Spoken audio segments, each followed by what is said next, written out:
very building a bunch of years ago.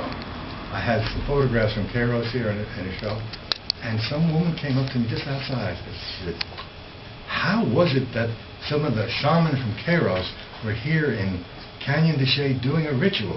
How did they get there? Why were they there? And I looked at her, I said, because you willed them to be there.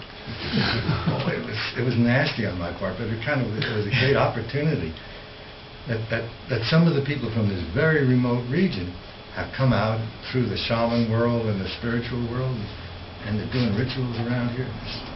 You've seen some of that, I guess. Yes, sir.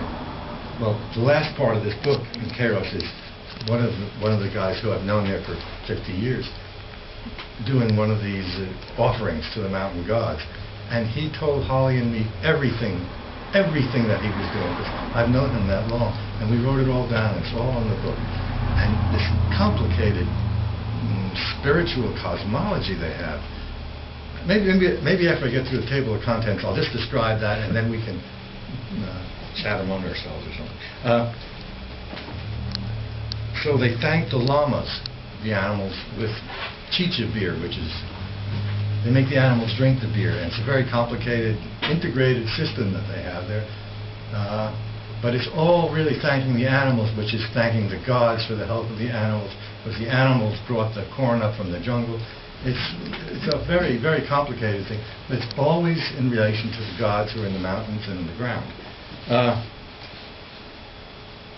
Then planting potatoes.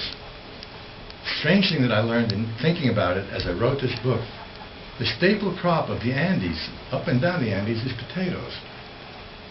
But they always do festivals about corn. Even the Incas have statues of corn, never anything about potatoes.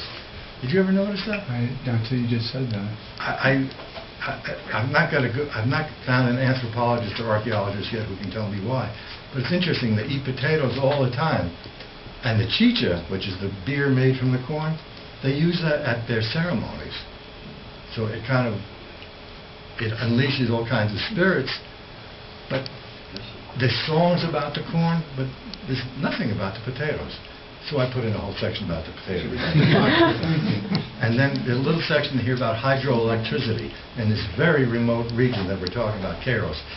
It's 8 hours on a truck, and then 2 days going over, this traditional snowy pass to the far side of the mountain, and that's where they are. You've been there, and he's been there. And he was 16. And that's my son.